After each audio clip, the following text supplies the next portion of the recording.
نو موږ دې ځای ته راورسېدو چې که یو باکس په سپرنګ پورې تړلی دی او مخکې رستو ځي نو د دې دپاره چې موږ کوم اکویشن لیکو هغه دا دی د x دوه ځله ډیریویټیو کوم چې د دې باکس ځای ښي او منفي k په m ویشلې ځله x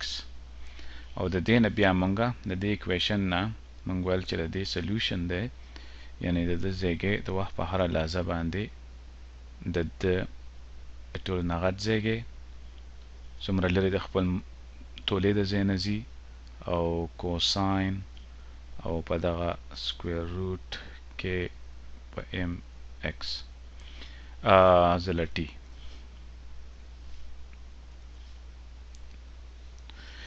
او بیا دغه k او m ته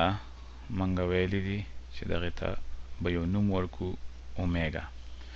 دې شي ته خلک کله کله انګولر فریکوینسي وایي په انګریزۍ کې بیا دا انګولر فریکوینسي چې ده دا تړلې ده د ټایم پیریډ سره یعنی د که د دې ځای نه دې ځای پورې ځي او دې ځای پورې ځي نو د یو ټالی په څونه وخت کې پوره کوي د دې ځای نه روان شو او واپس دې ځای له راغی مخکې رستو ځي نو دغې ته ټایم پیریډ وایي دغه ټایم پیریډ که ستاسو خیال و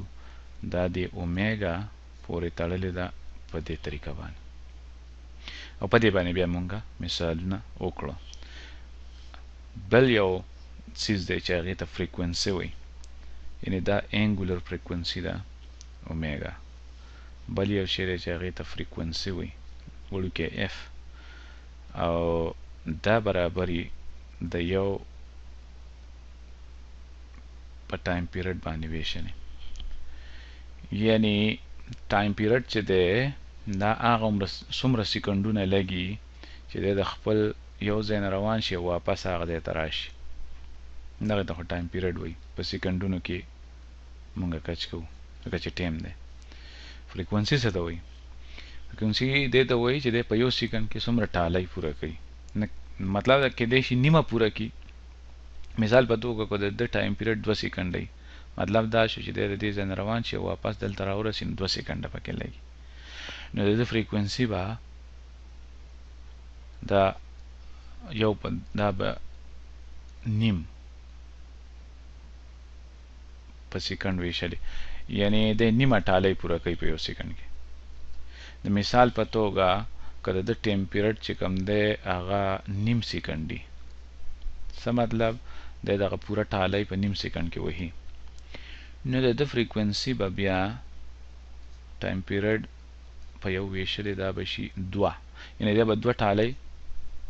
په یو سیکنډ کې وهي 2 په سیکنډ ویشلې نو دا یو په سیکنډ ویشلې هر وخت دا خلک نه وایي ناګرانې چې ووایي نو دې ته کله کله هرټز وایي HERTZ هرټز یعنی مونږ وایو د فریکوینسي 2 هرټز ده مطلب هم دی چې د 2 ټالی په یو سیکنډ کې پوره کوي یعنی ټایم پیریډ دی چې یو ټالی کې څونه سیکنډونه لګي فریکوینسي ده چې په یو سیکنډ کې څونه ټالی وهي خبره اسانه ده اوس راځئ چې یو بل مثال وګورو مثال به داسې وګورو چې موږ څنګه ویلو ګلالی په ټال زانګي یا د ټال مثال به راوالو نو دې ته وایي سمپل پینډولم په انګریزۍ کې سمپل پینډولم او دې قسمه خوځښت کوم چې په سپرینګ باندې کېږي یا دغسې سمپل پینډولم کېږي نو دې ته سمپل هارمونیک اسیلیشن هم وایي سمپل او هارمونیک هم دی او ټالی هم پکې دي نو اسیلیشن دی سمپل هارمونیک اسیلیشن دا د سپرینګ کوم مثال چې موږ وکړو دا هم سمپل هارمونیک اسیلیشن و اوس دا سمپل پینډولم چې کوم دی دا داسې چې په پړې یو پړی موږ ځوړند کړو یو رسۍ او په هغې پورې داسې یو ګوله وتړو مثال ګلالی په ټال زانګې نو دغه ماس به زمونږه ګلالی او دا موږ د خپل ځای نه وخوځوو، یعنی دې ځای ته وخوځوو.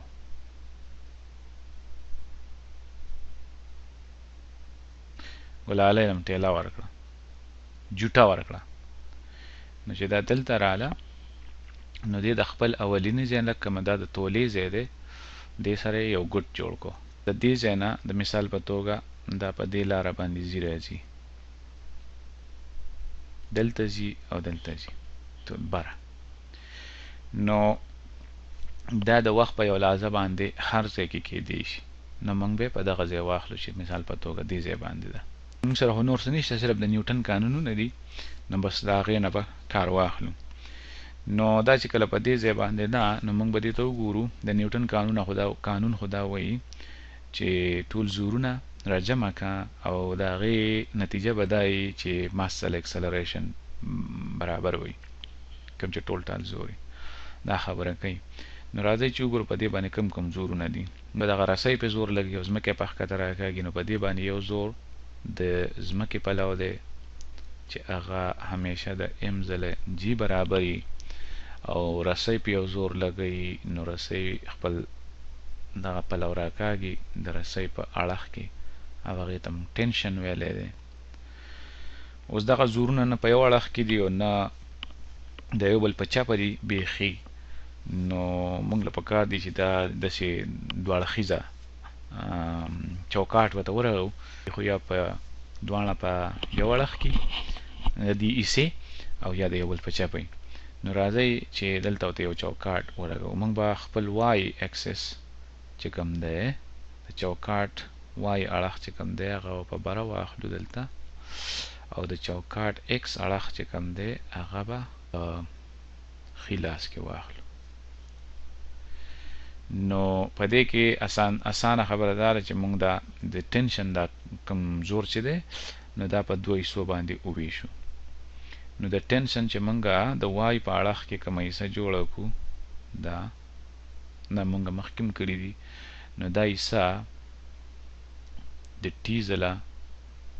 کوساین تیټا برابر ده. یعنی که دا ګوټ تیټا دی نو دلته دا ګوټ هم تیټا دی،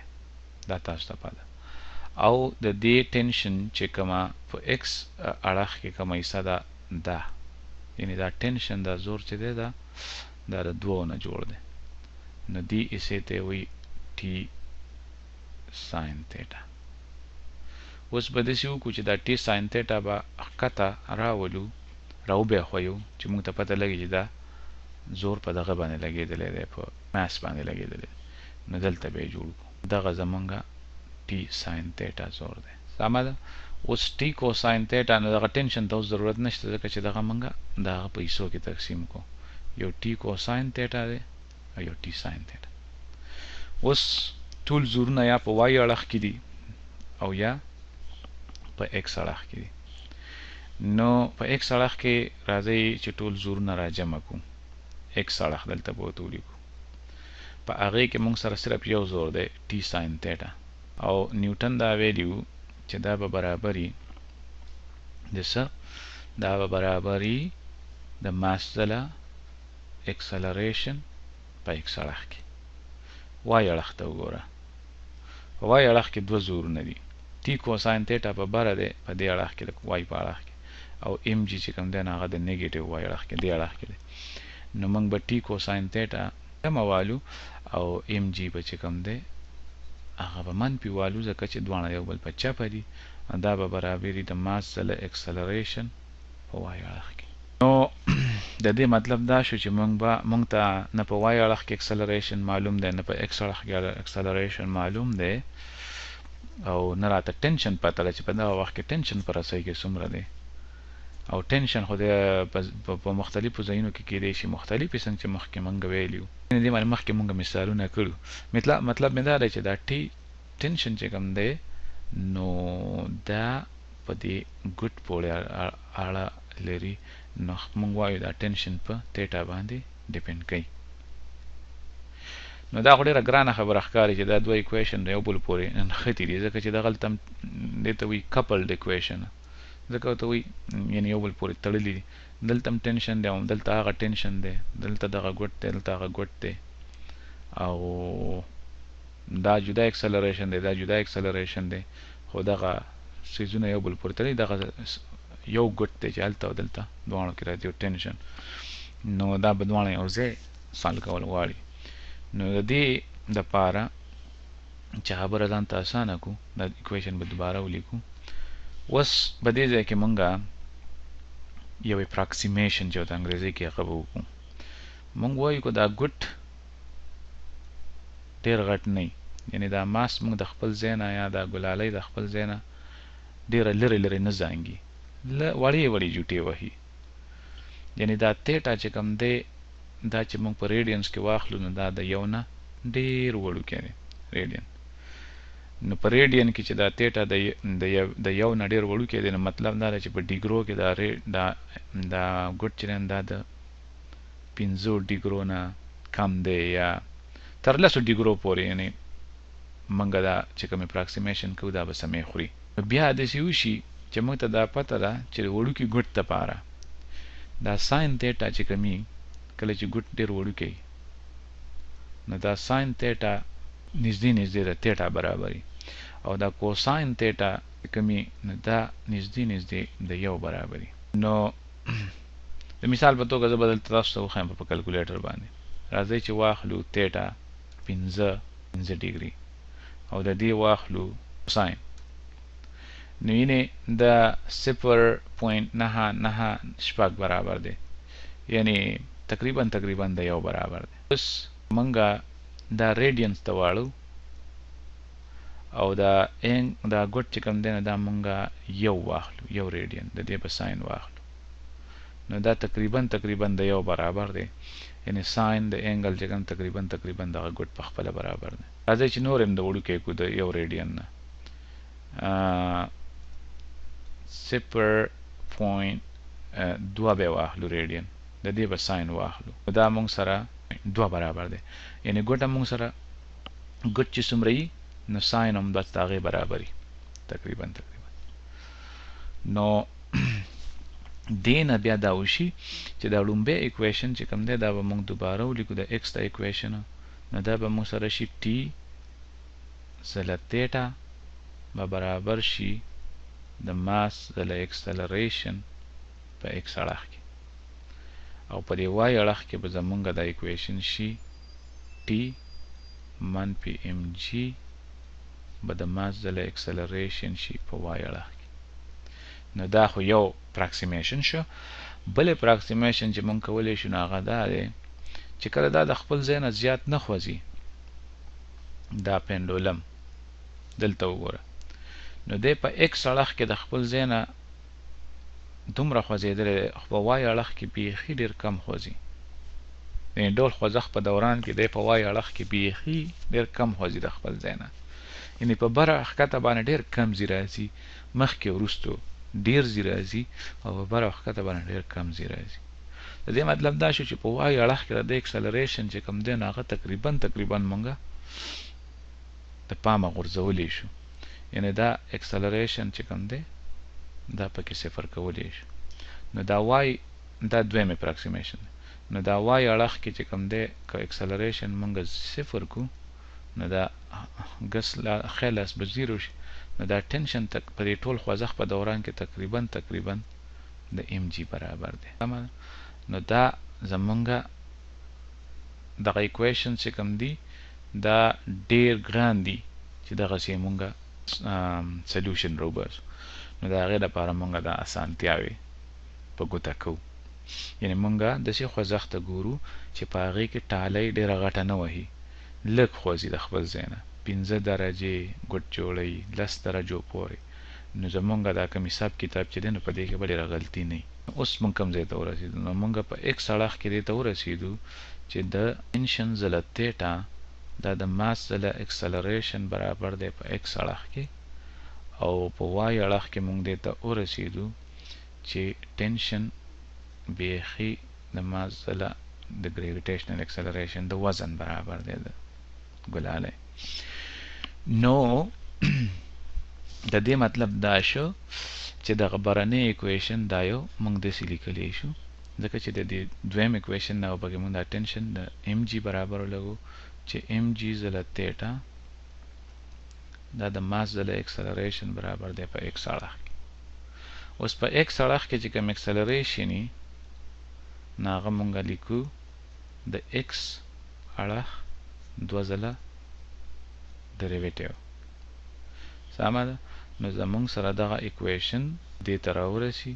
چې ام جی ځله تیټا برابر دی د ماس ځله اکسلریشن په ایکس اړخ کې او هغه مونږ د دوه پرله پوره ډریویټیو په شکل کې لیکو. اوس دغه ماس هم ته د منځه ووتو، خبره ورو اساني. نو جی ځله تیټا برابر شو د ایکس پرله پورې دوه ډریویټیوز. اوس په دې کې یو بله خبره ده، هغه دا ده چې کله دا ماس د خپل ځای نه خوځي او ډیر نه خوځي، لږ خوځي،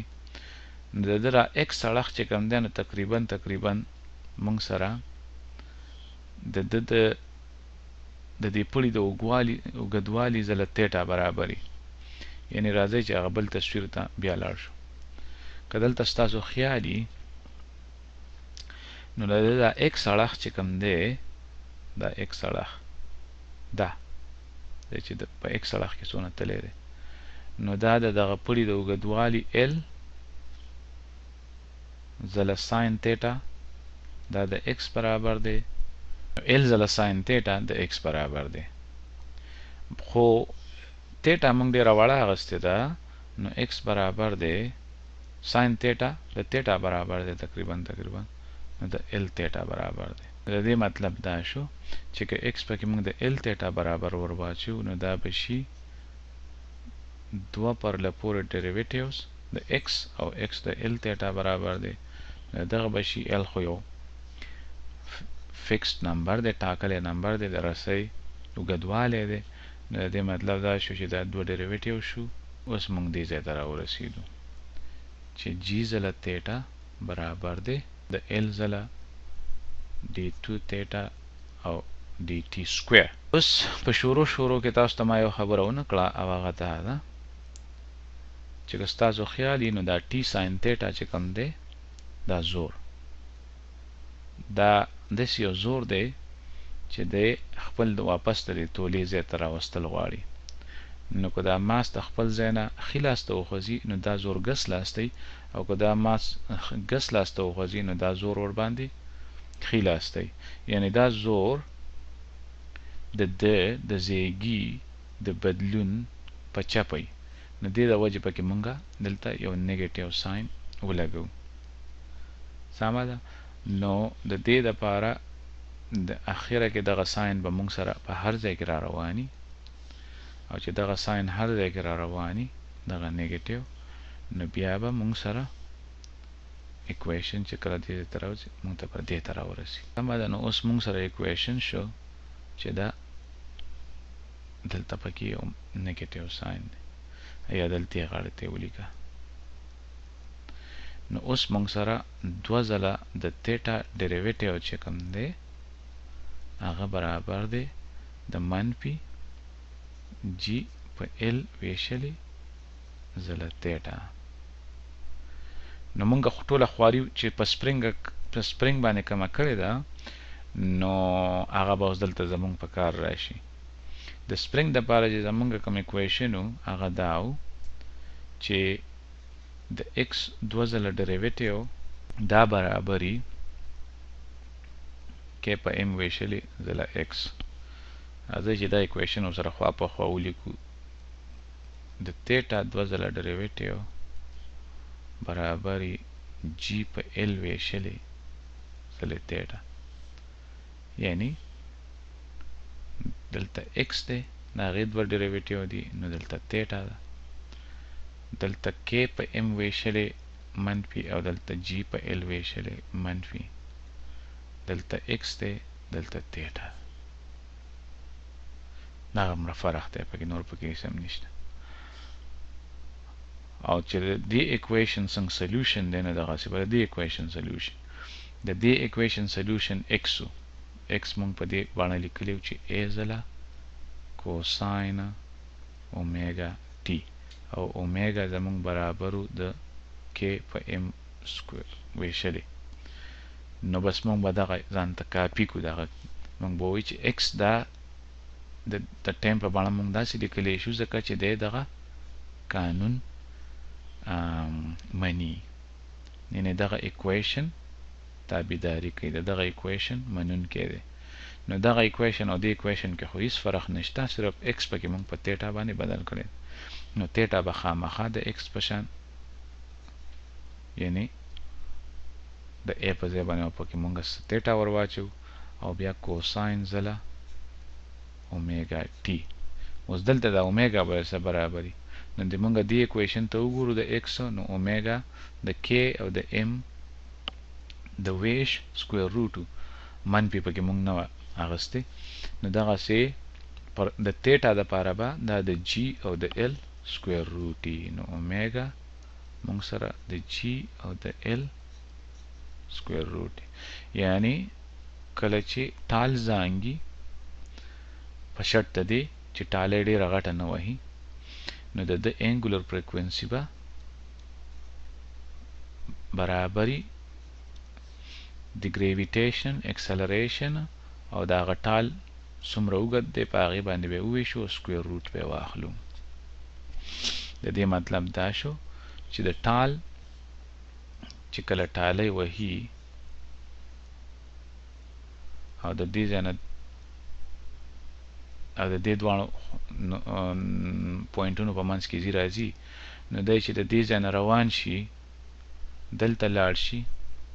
او واپس دلته راورسي، نو دغې کې څومره ټایم لګي دا به ټایم پیریډ وي. او ټایم پیریډ همیشه د 2 ځله پای په اومیګا ویشلې، او اومیګا مونږ سره برابر ده د جی د دې ټال په اوږدوالي باندې ویشلې، یعنې دا رسۍ څونه اوږده ده. نو ټایم پیریډ برابر شو 2 ځله پای او د هغې سره په ال په جی ویشلې، ځکه چې دلته دا مونږ ویشلې دی، نو دا ال به بره لاړ شي، جی به ښکته پاتې شي. سمه ده. نو د دې مطلب دا شو چې که د رسۍ د مثال په توګه تا یو رسۍ په دغه پورې وتړله، یو پړی دې وتړو په چت پورې یا ونه کې پورې دې وتړو، او د هغه رسۍ اوږدوالی چې کوم دی نو د مثال په توګه 2 میټره دی. نو که په دې پورې ته اتي وتړې او که وړوکی شنکاڼی ورپورې وتړې، نو دا فرق نه کوي چې د خپل ځای نه دې وخوځو که د اتي دی او که وړوکی غونته کاڼی دی. نو مونږ ته پته ده چې دی به په یو جوټه کې څونه وخت اخلي، که کاڼی دی او که اتي دی، ځکه چې د ده ټایم پیریډ د هغه شي په ماس باندې پورې اړه نه لري، کوم شی چې په دې پړي پورې تړلی دی. د مثال په توګه که دا 2 میټره پړی دی، نو د ده ټایم پیریډ به څومره وي، یعنې په ده پورې چې مونږ هر شی وتړو هغه به څومره ټایم اخلي په یو ټالی کې، هغه به اخلي 2 ځله پای، د پړي اوږدوالی 2 میټره دی او ګریویټیشن اکسلریشن د ځمکې په مخ 9.8 وي. نو راځئ چې دا حساب کتاب وکړو چې دا به څومره وخت اخلي. 2 ځله د 2 او دا به وویشو په 9.8 باندې، نو د دې نه به دغه راشي، بیا به سکویر روټ واخلو، بیا هغه به ترې راشي، بیا به وله په 2 کې ضرب ورکړو، بیا به وله په پای کې ضرب ورکړو، نو مونږ سره به راشي څه کم 3 سیکنډه به اخلي. نو د ده څه کم 3 سیکنډه کې به یو ټالی وخي، که غر دی او که ور دی او که اتي دی او که نه وړوکی کاڼی دی او که نه ګلالی ده، خو چې په 2 میټره پړي پورې دی وتړو د ځمکې په مخ په ونه پورې، نو هر شی چې دی پورې وتړو په دغه پړي پورې چې د پړي اوږدوالی 2 میټره دی، نو دغه څیز به په یو جوټه کې 2 څه کم 3 سیکنډه وخت اخلي. اوس که ته وایې چې یاره دا شی دی په یو جوټه کې ډېر وخت واخلي، نو د هغې لپاره ضروري ده چې ته د پړي اوږدوالی سیوا کړې. د دې مطلب دا شو چې که مونږه د مثال په توګه یو بیلډینګ دی او مونږ ته دا پته نشته چې دا څونه دنګ دی، خو بای چانس او یا داسې په پیښه باندې چې کار شوی چې پړی راځوړند دی د بلډینګ نه یو پړی د ښکته راځوړند دی او تقریبا ځمکې له رارسېدلی دی نو موږ د دې بلډینګ اوچتوالی معلومولی شو هغه څنګه د دې بلډینګ اوچتوالی به خامخا د دې پړي د اوږدوالي عمره برابر دی که نه خو د پړي اوږدوالی خو موږ معلومولی شو موږ به داسې کار وکړو چې یو وړوکی شنکاڼی یا څه شی به راوالو او یا به ورپورې پخپله ځوړند شو او جوټه به وخورو مخکې وروستو چې جوټه وخورو ګړی به راوالو او خپلې جوټې ته به وګورو چې په یو جوټه کې مونږ څونه وخت اخلو نو چې په یو جوټه کې مونږ وخت معلوم کړو د مثال په توګه یعنی مخ د دې ځای روان شو اخوا لاړو واپس دې ځای راورسېدو په دې کې مونږ واخیستل مثال په توګه 4 سکنډه نو مونږ ته خو پته ده چې دا یو سمپل پینډولم دی ډېره غټه جوټه به نه و بیا سمپل او د ټایم پیریډ برابري 2 ځله پای او د پړي اوږدوالی او بیا مونږ د ځمکې په مخ باندې یو نو جي 9.8 دی او دا ټیم خو مونږ په ګړی باندې کچ کو په خپل لاس باندې چې په جوټه کې مونږ 4 سکنډه واخیسته نو دا 4 سکنډه شو 2 ځله پای 2 ځله 3.1 او د پړي اوږدوالی او دغه جي چې کوم دی نو دغه 9.8 دی دا پکې ولګو نو راځئ چې اوس دغه ال راوباسو د دې نه نو دواړه غاړه به یعنې د دواړو غاړو به طاقت 2 واخلو نو د سکویر روټ په د منځه لاړ شي نو دا غاړه به 14 شي د 4 چې موږ طاقت 2 واخلو 14 شي دغه به 4 شي 2 او دغه 3.1 به سکویر شي چا خبره او دغه به شي ال نه به سکویر روټ لاړ شي او د 9.8 نه به هم سکویر روټ لاړ شي عمل اوس به مونږه دغه ال راوباسو نو دغه ال دپاره مونږ سره به دا به شي 14 ځله 9.8 او دا به وویشو په 4 ځله د 3.1 د دې طاقت 2 سمه ده نو راځئ چې د حساب کتاب وکړو چې دا بلډینګ څونه دنګه دی یعنې د پړي اوږدوالی به معلوم کړو دغه موږ ته د بلډینګ اوچتوالی ښیي بغیر د څه پیتې نه او د څه نه یې مونږ د بلډینګ اوچتوالی معلومولی شو ده که نه د مزې خبره نو 14 دې له ضرب ورکړه په 9.8 کې دغه دې شو بیا یې په 4 باندې وویشه دغه ترې راغی بیا یې په 3.1 باندې وویشه یو ځل او دوباره په 3.1 باندې وویشه نو دغه بلډینګ څه تقریبا څه کم 4 میټره اوږد دی یعنی 3.9 میټره اوږد بلډینګ دی سمه ده نو د دې مثال او د دې بل مثال څه شو مثال دا شو چې که موږ یو پړی راواخلو 2 میټره پړی او هغه موږ د ځمکې په مخ وتړو په ونه پورې یا په چت پورې او هر شی مو ورپورې ځوړند کړو خو چې د پړي اوږدوالی 2 میټره دی نو دغه شی به یو جوټه پوره کوي هر شی چې مو ورپورې وتړو په څونه سکنډه کې نو دا حساب کتاب موږ وختي وکړو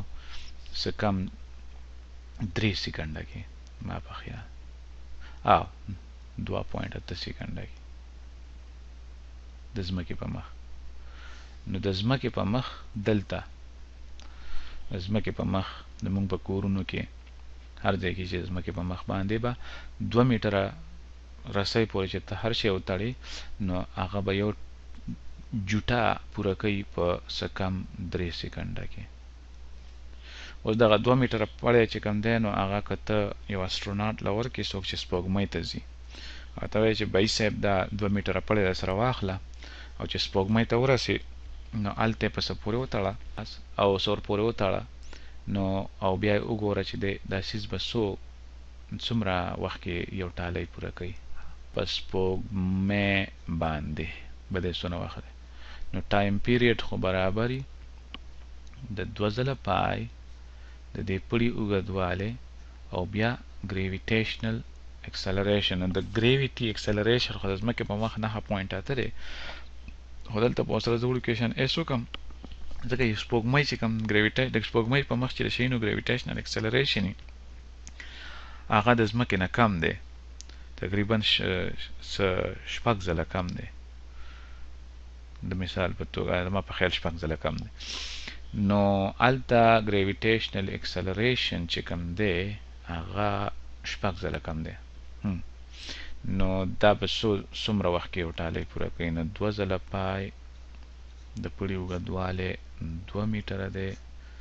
ځکه د پړي اوږدوالی خو موږ نه دی بدل کړی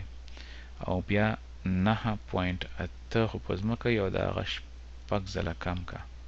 نو دغه په سپوږمۍ باندې نو د دې نه به موږ سره دا ټایم پیریډ راوځي 2 ځله پای او سکویر روټ واخله د 2 ځله شپږ په 9.8 باندې ویشي نو راځئ چې دا حساب کتاب وکړو چې په سپوږمۍ باندې به دا څومره راوځي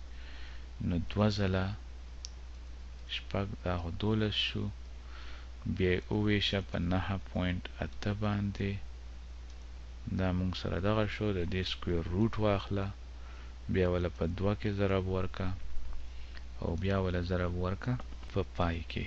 نو دی به تقریبا 7 سکنډه به اخلي یعنې د ځمکه په مخ باندې تقریبا 3 سکنډه اخلي نو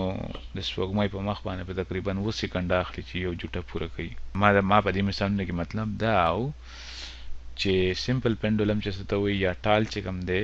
کوم چې زانګي نو د هغې ټایم پیریډ چې کوم دی هغه په بل هیڅ پورې اړه نه لري صرف په دې پورې اړه لري چې د پړي اوږدوالی څومره دی او دا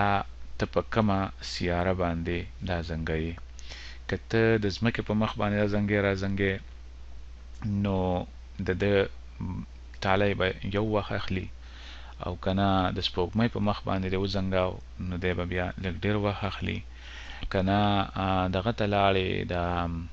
جوپیټر ته چې ډېره غټه ده د ځمکې نه نو هلته خو بیا نور هم تیز زانګي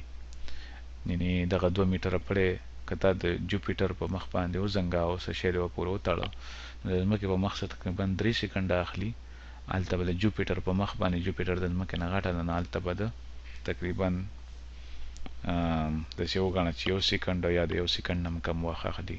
د سپوږمۍ په مخ باندې تقریبا 7 سکنډه اخلي ښه نو فریکوینسي بیا موږ څنګه راباسو نو موږ وایو چې فریکوینسي بیا داسې ده